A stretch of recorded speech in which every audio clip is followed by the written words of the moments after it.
In this example, we're going to look at a basketball bouncing against the ground and look at what the acceleration acting on that basketball is throughout the collision. So a basketball bounces with an impact velocity of 4.2 meters per second, making an angle of 85 degrees with the floor. The ball bounces back up at 3.8 meters per second as shown in the diagram. If the impact takes 2.9 milliseconds, determine the average acceleration throughout the bounce. To keep our components separate, I'm going to note that I'm going to call this y and this x, and those are my positive directions throughout this question. And then what I'm going to do is I'm going to divide v1 and v2 into their component directions separately. So 4.2 meters per second, this is going to be v1. And you know it makes an angle of 85 degrees with the ground. So this one is the sine up here, 4.2 sine 85.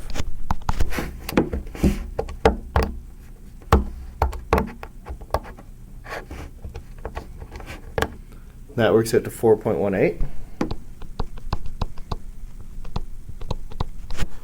And down here, this one's the cos, the adjacent to that angle.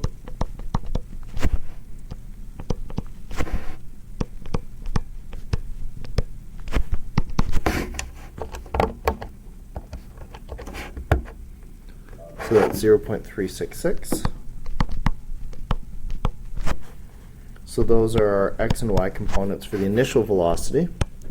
For the final velocity, coming back up here, now this angle is 85 degrees. Now we have a speed of 3.8 meters per second. So this is the sine over here.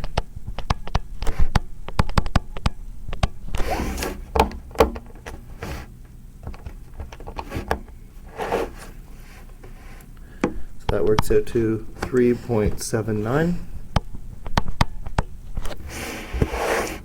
And the cos.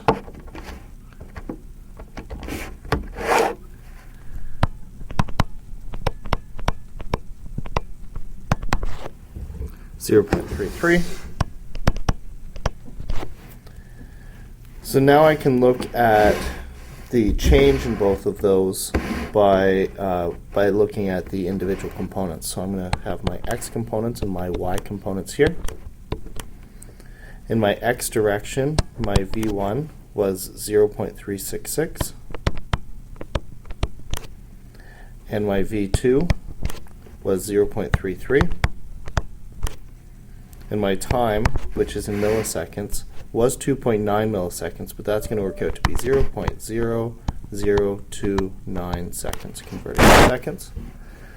Similarly, in the y direction, I have my 4.18. Note that it's going down, and I've declared up as the positive y direction, so I'm going to call that negative 4.18 meters per second, recognizing that it's going in the opposite direction.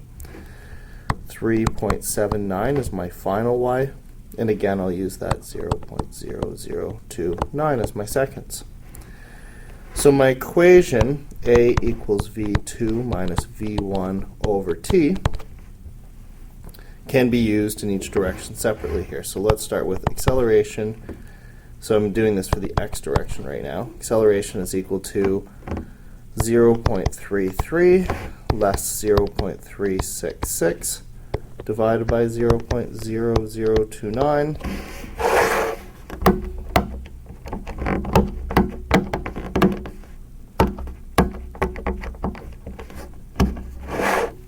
I get 12.4, which seems pretty big right now, meters per second squared, but when I do the y, we'll see that it's actually not all that big in comparison.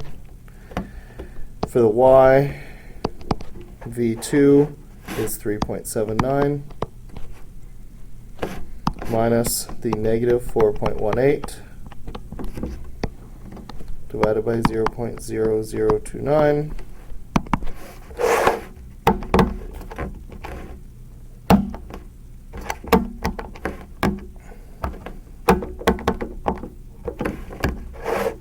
So I got 2,748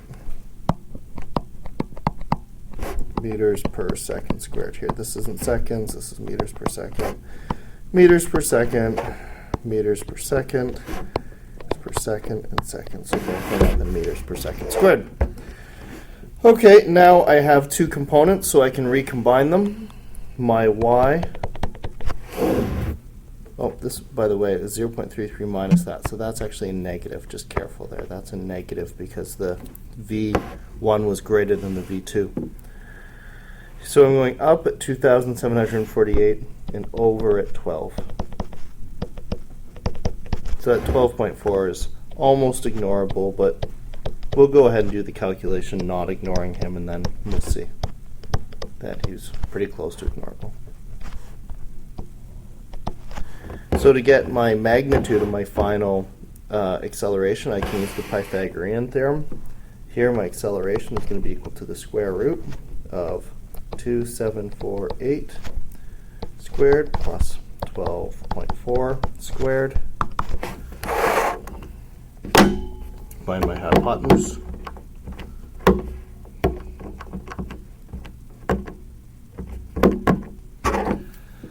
Yeah, and I didn't even get a rounding difference here, so it's still 2,748. So it makes absolutely no difference to add in that 12. That's not that surprising. Here I'm going y, and then I'm going to go in the negative x direction. My angle might not be 0 here, so I'll just punch it out and see what it works out to be. Yeah, 0.26 degrees. Which is not surprising. Again, the 2,748 is obviously much bigger than the 12.4. So the ball rebounds off the ground. There's a huge change in the y velocities. There's a very minor change in the x velocities. As a result, we get a very large acceleration, which is almost completely in the y direction, but it is angled slightly backwards towards the x, resulting from the ball slowing down.